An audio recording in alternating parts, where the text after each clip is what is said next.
네, 세상이 감당치 못한 사람이라는 제목으로 로마서 강의 20번째 시간을 갖도록 하겠습니다.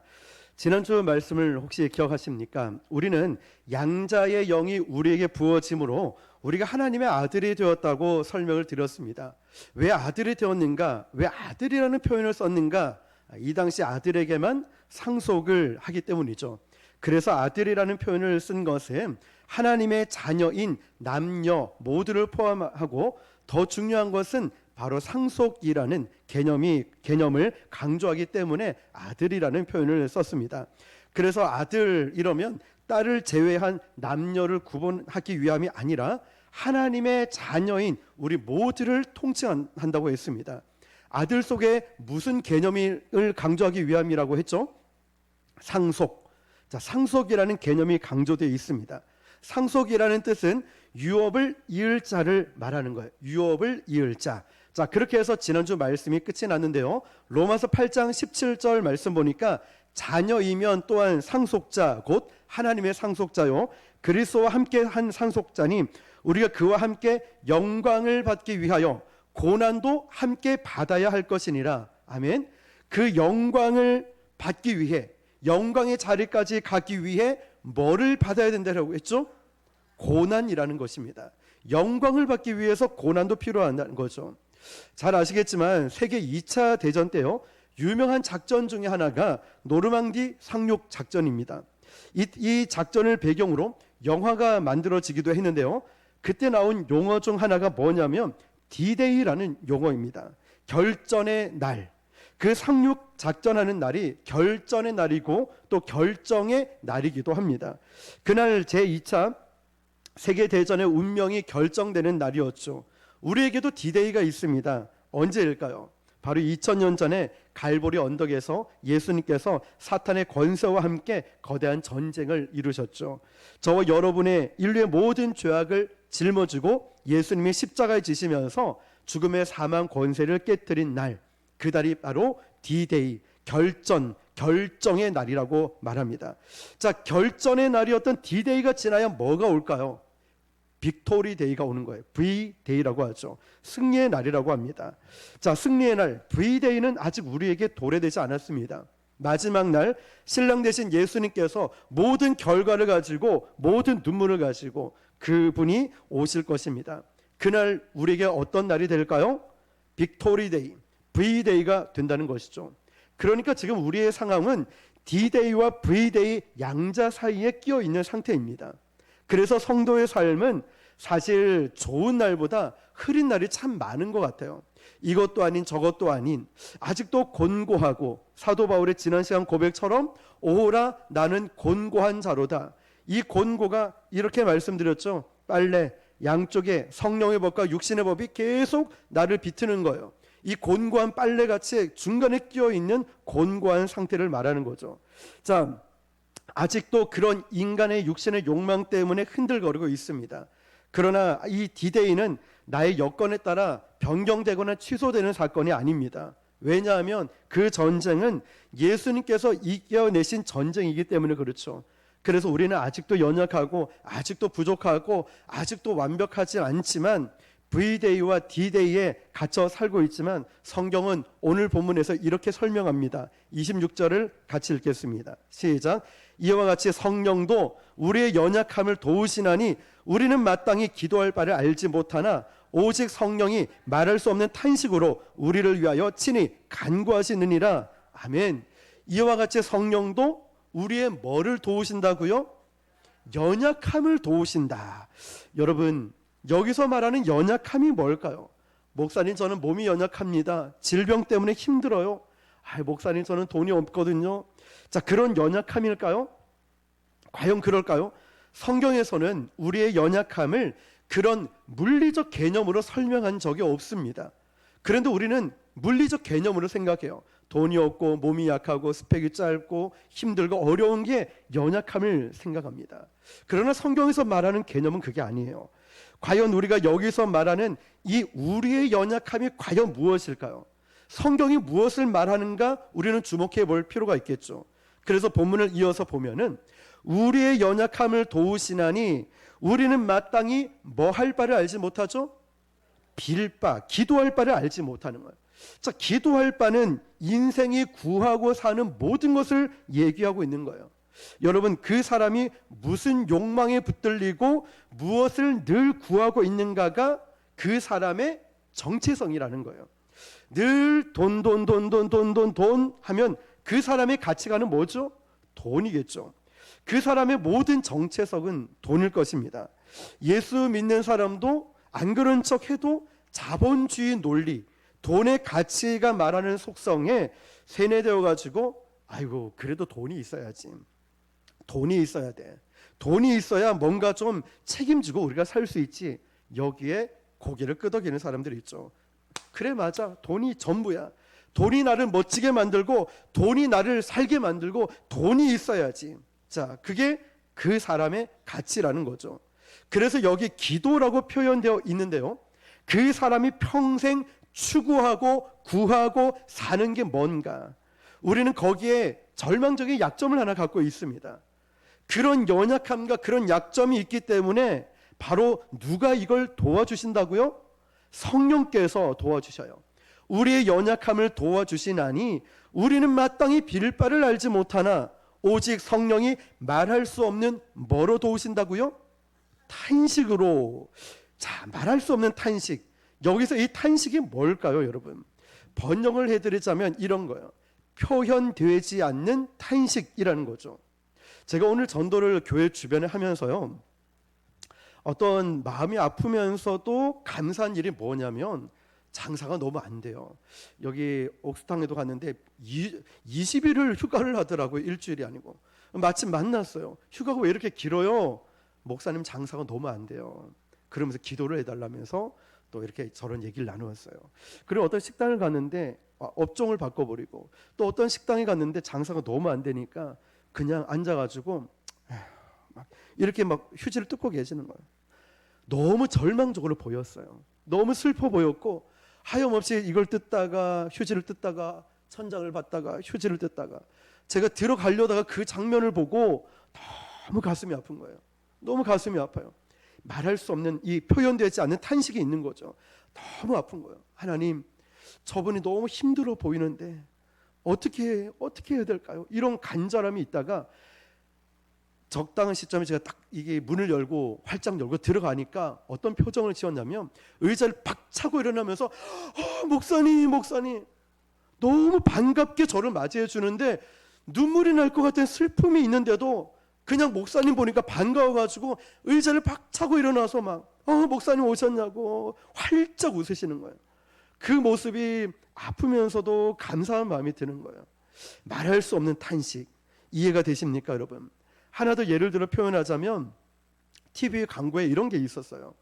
방 안에서 갓난아이가 배밀이를 하면서 막 기어다니다가 이 아이가 이제 좀 일어서려고 장롱을 붙들고 일어서다 넘어지고, 탁자를 붙들다가 바등바등 거리면서 또 넘어지고, 배밀이를 계속하는 거예요. 다리에 아직 힘이 없으니까 이 아이가 일어나다가 나뒹굴어지는 거예요. 혼자 땀을 뻘뻘 흘리고 있는 거예요. 그런데 이 마침 엄마는 주방에서 우유를 타고 있다가 막 방에 들어가려고 하던 차에 열린 문틈 사이로 이 광경을 보게 되는 거예요. 아기가 뒤뚱뒤뚱 배밀이를 하다가 테이블을 잡다가 하려가 넘어지고, 또 뭔가 일어나려다가 발라당 넘어져 버리고, 이걸 보고 있는 거죠. 그런데 이 엄마가 아이고 얘가 일어나려고 하네, 가서 부둥켜 안아가지고 장롱에 딱 붙여줬다. 그러면 애는 일어설 수 있겠죠. 근데 과연 그러면 될까요? 아니죠. 그렇게 하면 안 되죠. 손에 따끈따끈한 우유병을 들고 있으면서 저 녀석이 어떻게 하는가 문틈 사이로 계속 지켜보는 거예요. 보면서 엄마의 표정이 어떠냐면 안타까운 표정이에요. 가서 도와주고 이렇게 세워주면 끝납니다. 그런데 이 아이가 일어나야지, 아까워라, 조금만 더 하면 되는데, 그래 일어나, 화이팅 마음속으로 응원하는 거야. 조금만 더 아휴 또 넘어졌네. 이 엄마가 문틈 사이에서 이걸 보고 있는 거죠.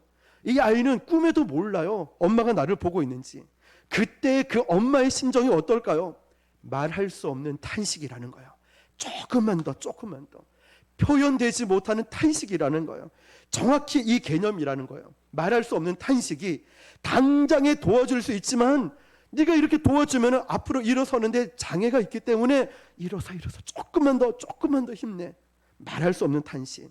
그런 이런 관계가 우리와 하나님 사이에서도 매 순간에 씨름되어지고 있는 장면이라는 거죠.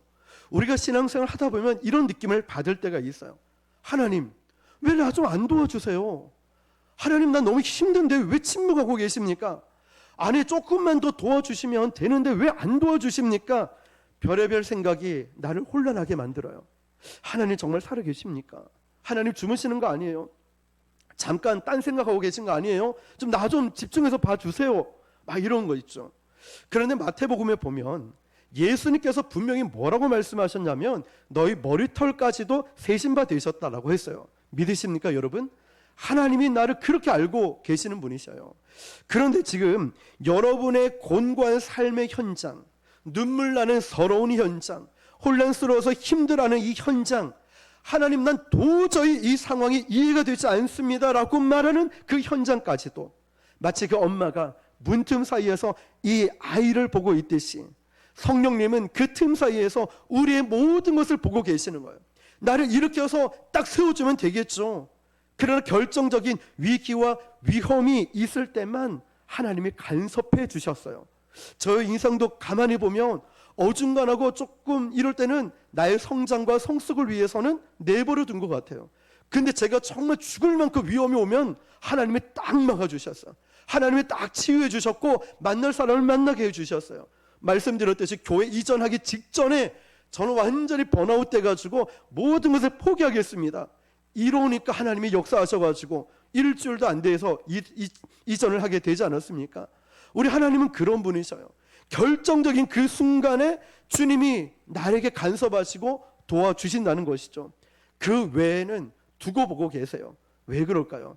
그래야 그 어려운 고난과 핍박과 힘듦과 답답함과 억울함과 이 모든 것을 통해서 이 아기가 튼튼하게 자랄 수 있기 때문에 이 아이가 혼자서 장롱을 잡든 테이블을 잡든 일어설 수 있으니까, 그래야 아장아장 한 걸음 한 걸음 걸을 수 있으니까 말할 수 없는 탄식으로 이 아이를 지켜보는 거예요.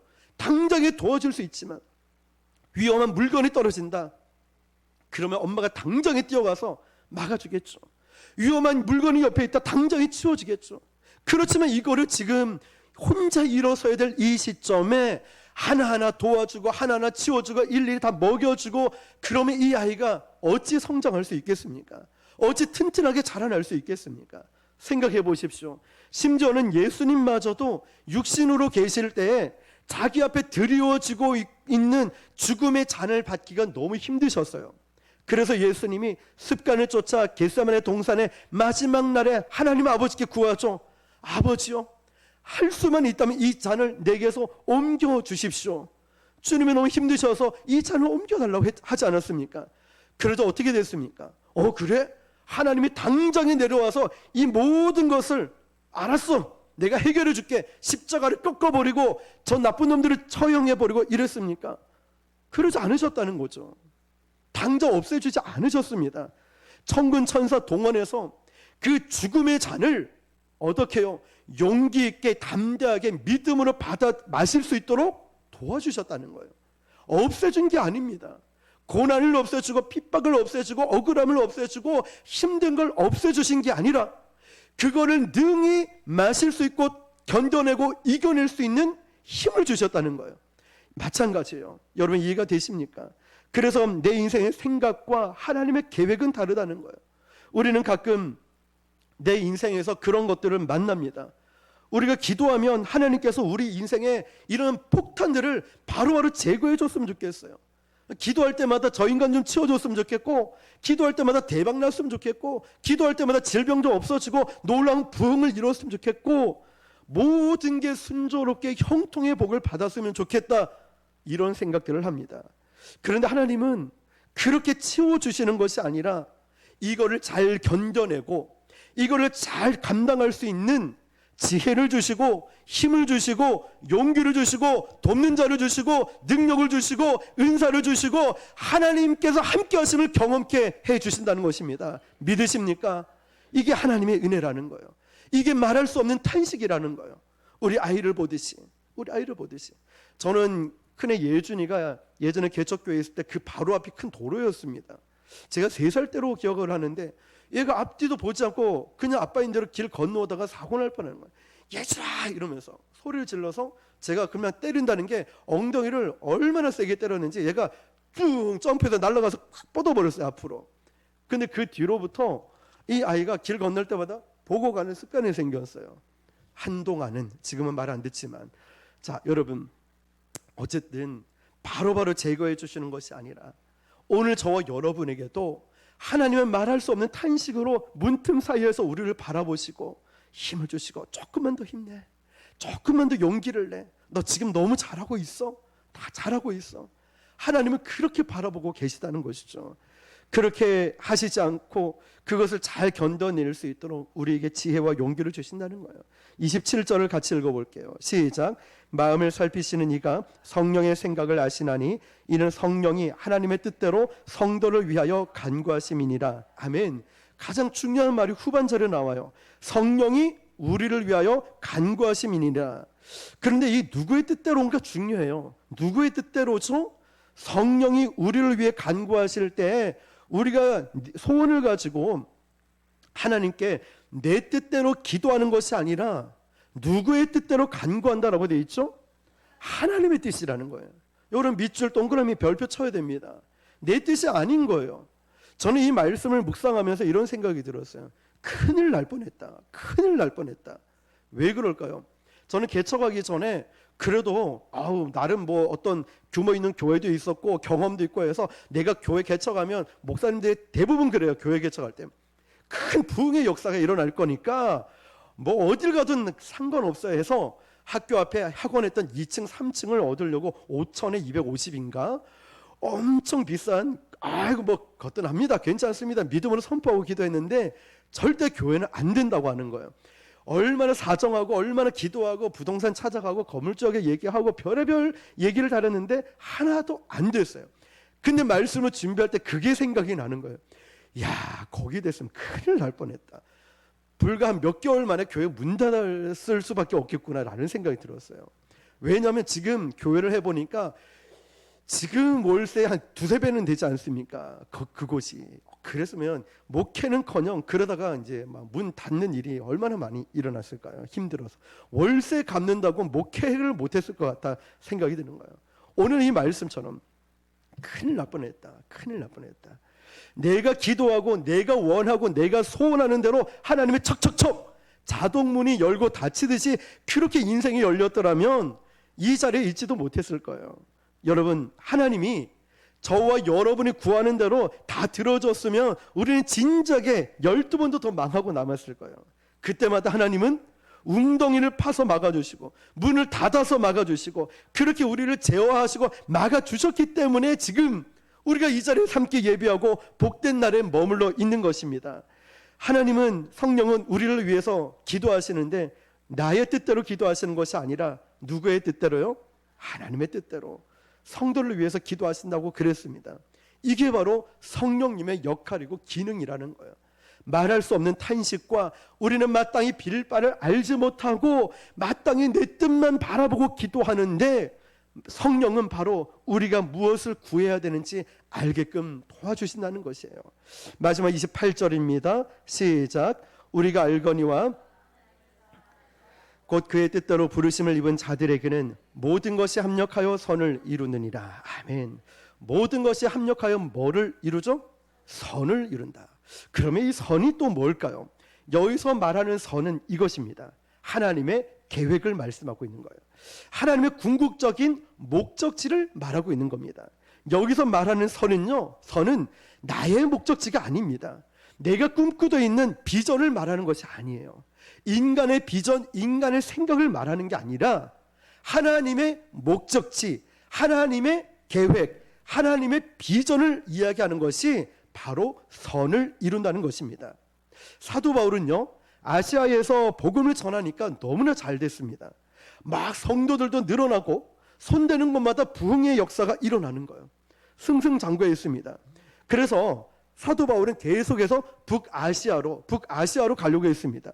그런데 성령님은 계속 사인을 주는 거예요. 거기를 막아버리는 거예요. 야, 아무리 잘 돼도 거긴 네가 가는 길이 아니야. 막으시는 거죠. 우리는 가끔 속을 때가 있습니다. 내가 하고자 하는 일이 너무 잘 되는 거예요. 너무 잘 되니까 이건 하나님의 뜻이야. 이건 하나님의 계획이야. 여기에 많은 분들이 속아요. 보십시오. 요나 역시도 아수르에 가서 니느웨에 가서 복음을 선포하려 했을 때 하나님 싫어요. 저는 우리 나라를 망하게 한 나라에 가서 왜 제가 하나님 복음을 선포해야 됩니까? 왜 회개하라고 말을 선포해야 됩니까? 난 저 인간을 보기 싫고 저 나라 꼴 보기 싫고 저쪽은 절대로 보지 않을 겁니다. 그래서 어디로 내려가죠? 욥바로 내려가서 다시스로 가려 할 때 마침 배가 있었습니다. 이거 하나님 뜻이네. 배를 tas어요. 그렇지만 제비 뽑아서 걸려버리죠. 요나가 물고기 뱃속에 들어갑니다.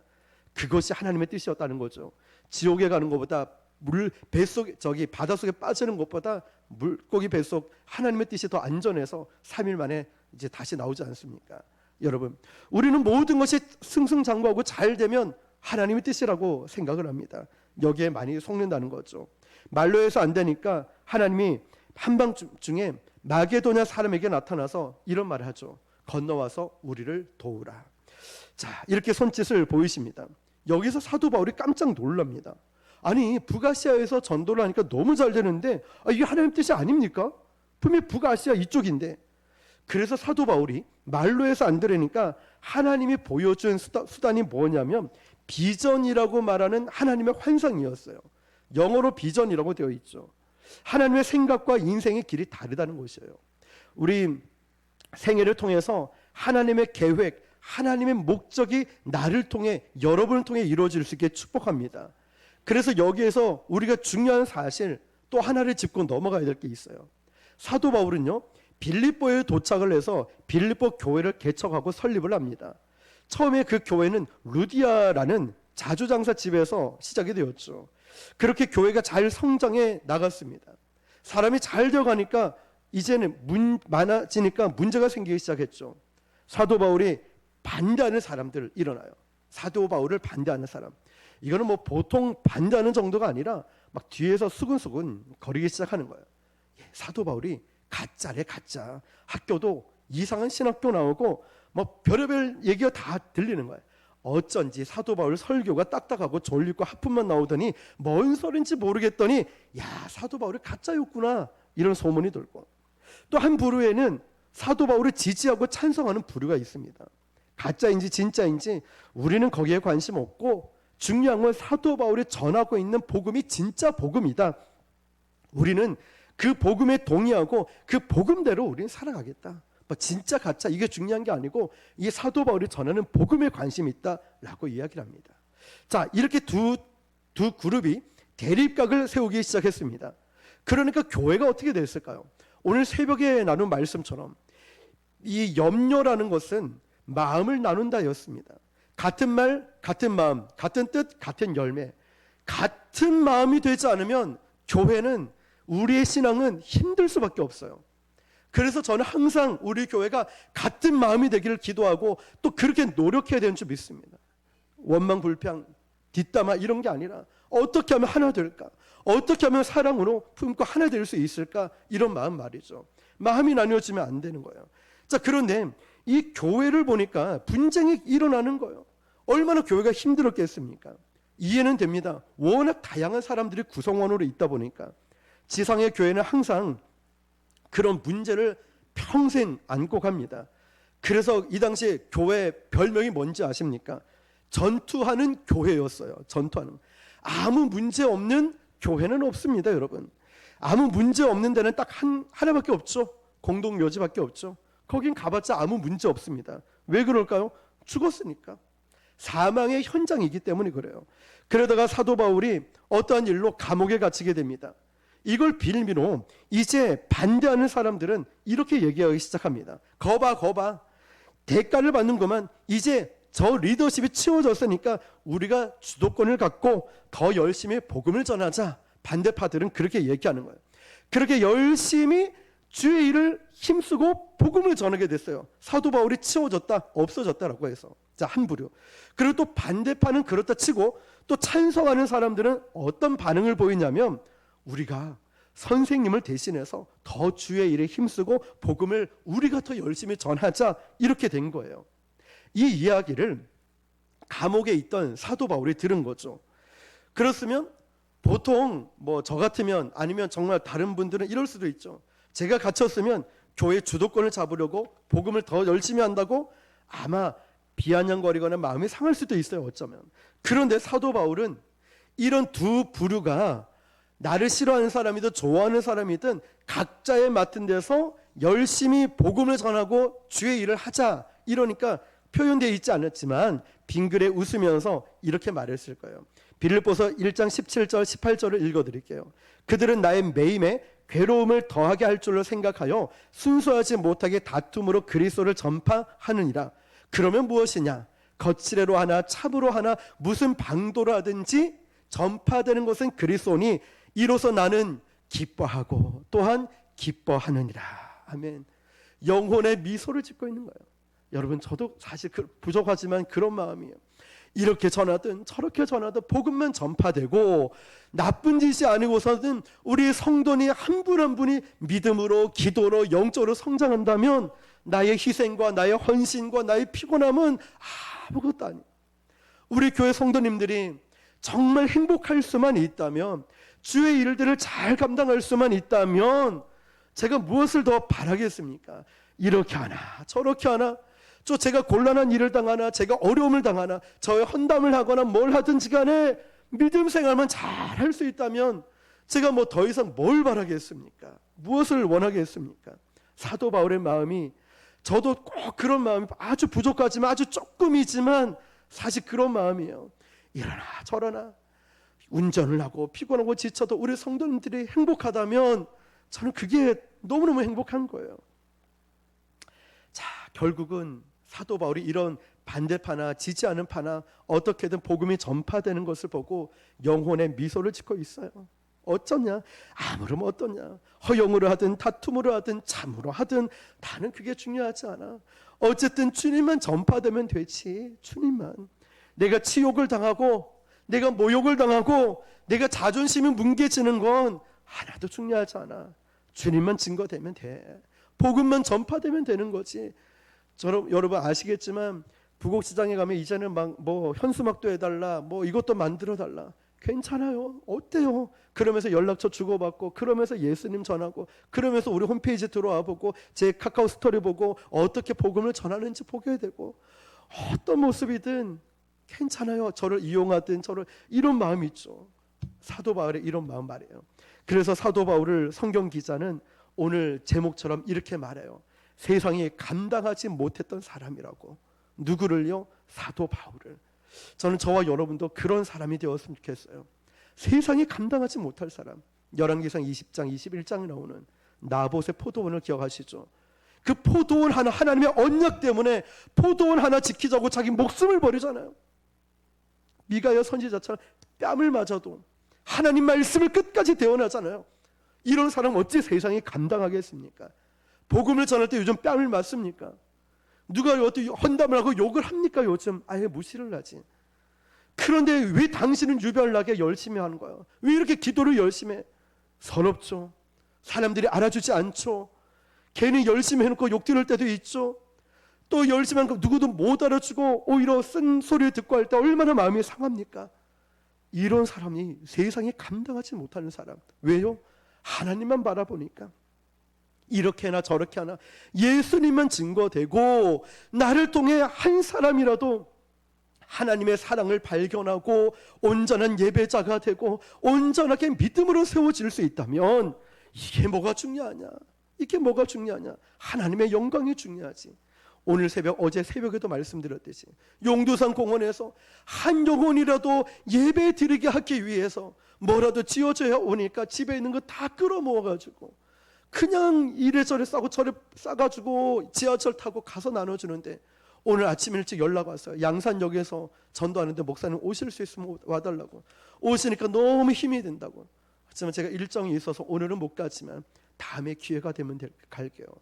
그 얘기가 잘 SNS 통해서 알려지니까 오늘 어떤 목사님과 연결을 시켜드렸어요. 이제 그 목사님 후원자 돼가지고 목사님 복음 전파하는데 이분이 도와주겠대요. 얼마나 감사하고 우리 교회가 그 역할을 한다는 게 너무너무 감사한 거죠. 한 영혼이라도 말씀에 목숨 거는 자로 세우기 위해서 세상이 감당하지 못한 사람, 이 목사님, 우리 아니 사도 바울처럼 말이죠. 바울에게는요 임신 공격이 너무나 많았어요. 인간적인 공격들이 많았고 또 병마를 꺾으려고 해도 이 병마가 그냥 사도 바울은 스쳐 지나갔어요. 모든 억울한 공격들이 사도 바울을 향해서 계속 공격해 오지만 맥을 못 추고 구실을 못하고 다 사도 바울에게 공격하러 왔다가 스멀스멀 다 떠나가 버렸어요. 다 도망가 버렸어요. 왜냐? 사도 바울은 거기에는 죽은 자, 그런 일에는 신경 쓰지 않아요. 사람들이 뭐라고 말을 해도요, 고난이 와도 핍박이 와도 심지어는 병마가 와도 내 은혜가 내가 족하다는 하나님의 음성을 듣고는 못한 일이 하나도 없었습니다. 세상에 감당치 못해요. 아니 도대체 말로 공격해도, 질병이 와도, 돈이 없어도, 인신공격을 해도 아무런 사도 바울에게는 반응이 나타나지 않으니까 그냥 지나쳐 가버리는 거예요.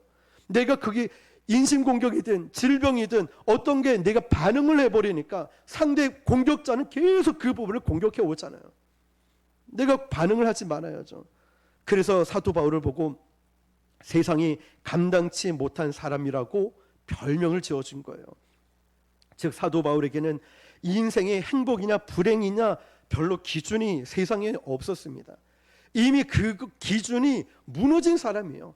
세상에 말씀드렸죠. 용두산 공원에서 대표 기도하시는 분이 난 성도인 줄 알았는데 집사님인 줄 알았는데 장로님이셔요. 근데 노숙처럼 이렇게 살고 계셔.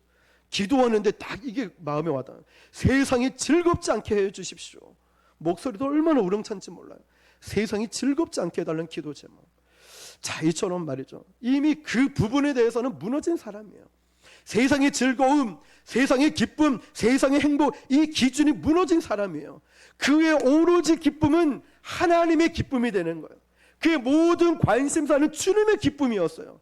그걸로 만족하는 사람, 나에게 칭찬을 해주든 인정을 해주든 그거 연연하지 않고 나를 어떻게 높여주든 아니면 어떤 상황이든 공격을 해와도 이미 거기에는 나는 죽었다, 무너졌어요.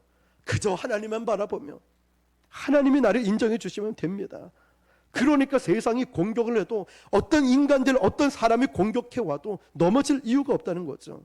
자, 그러면 이렇게 되려면 뭐가 전제되어야 사도 바울처럼 세상이 감당할 수 없는 이런 존재가 될까요? 중요한 건 이거예요. 저와 여러분들이 이런 고백이 있어야 돼요. 뭐냐면 우리가 철저하게 재물이 되지 않으면 이 고백을 할 수가 없어요. 재물이 된다는 건 내가 죽는다는 거죠. 재물이 뭘까요? 재물에게 있어서 중요한 게 뭐냐면 죽여서 드리는 게 재물인 거예요. 산채로 드리는 게 아닙니다. 근데 교회 안에 전부 다 주님 제가 재물이 되겠습니다 하면서 말이 너무 많아요. 내가 너무 살아서 팔딱팔딱 뛰고 있어요. 죽지 않은 재물이에요. 아직도 살아있다는 거죠. 그러면 이 재물은요 구실을 못하는 거예요. 재물은 각을 떠서 죽여서 산재물로 드리는 거예요. 그런데 아직도 그 구실을 못해요. 여러분 우리가 연말에 되면 김장을 하지 않습니까? 김장을 할 때 보면은 배추가 사람 입에 맞는 음식으로 이제 먹여지려고 하면은 겨울 내내 영양분을 제공을 하려고 하면 이 김장을 할 때 배추가 7번을 죽는다고 합니다. 어떻게 죽는지 아세요? 첫 번째, 땅에 묻혀있는 이 배추, 아무 죄도 없는 배추를 머리채 통째로 뽑아서 죽여버리고, 두 번째는 날카로운 칼날에 이 툭툭툭 썰면서 배추를 또 2번 죽여버리고, 이제 끝났나 싶었는데 짜디짠 소금물에 또 절여서 죽여버리네. 끝난다 싶었더니 이제 시뻘건 고춧가루에 새우젓 양념에 버물려서 배추를 4번째 죽여버려요. 아이고 이제 끝났나 싶었더니 5번째는 어두운 단지 내에 김치 냉장고에 팍 넣어서 어둠 속에 죽여버리고, 6번째 이제 좀 살만한가 싶었더니 바깥 세상에 나왔는데 또다시 날카로운 칼날로 또 토막을 내서 배추를 6번째 죽여버리고, 끝났나 싶었더니 마지막 한 번이 또 남았네요. 사람들 입속에서 야근야근 씹으면서 이 배추를 죽여버리네요. 배추는 이렇게 7번을 죽여서 비로소 맛있는 배추가 만들어져요. 김치가. 자, 여러분, 우리가 나중에 성찬을 하겠지만 성찬을 하는 목적도 죽음이죠. 나는 죽고 예수를 사는 우리 침례도 마찬가지로 오늘 이 말씀처럼 우리가 정말 세상에 감당치 못한 사람이 되기 위해서 내가 죽어야 되는 거예요. 우리가 살아있으면 안 돼요. 저도 마찬가지고 정말 우리가 철저히 주님 앞에 제물이 되어야 나는 온데간데 없이 구속한 주만 보이는 거예요. 그래야 하나님의 선이라는 것은 하나님의 목적이에요. 내 뜻이 아니라 하나님의 뜻이 이루어지는 거예요. 내 뜻이 아니라. 그래야 그 목적지로 갈 수 있어요. 우리 지금 힘드신 분도 있죠. 여러 가지 환경 가운데 어려움이 있고 고난과 다양한 염려, 두려움이 있을 거예요. 걱정들. 그러기 위해서 첫 번째는 하나님, 내가 주님 앞에서 죽는 이 제물이 되는 결단이 필요하고, 세상 사람들이 어떤 말해도 나는 거기에 이제 죽는 거예요. 반응하지 마세요. 주님의 기쁨이 되면 되는 거예요. 이런 고백들을 통해서 이 시대에 필요한 나봇처럼 하나님, 제가 하나님의 약속을 위해서라면 제 목숨을, 미가의 선지자처럼 하나님의 뺨을 맞아도 하나님 말씀을 담대하게 전하겠습니다. 옥에 갇혀도 말씀을 전하겠습니다. 오늘 사도 바울처럼 세상에 감당치 못하기 위해서는 세상에 대해서 죽어야, 그리고 내 안에 예수님만 드러낼 수 있다는 것, 오늘 그러한 존재로, 세상이 절대로 감당할 수 없는 존재로 살아가시는 저와 여러분 되시기를 주님의 이름으로 축원합니다. 우리 이 시간 함께 기도하겠습니다. 하나님, 주님을 위해 살아가는 것 쉽지만은 않지만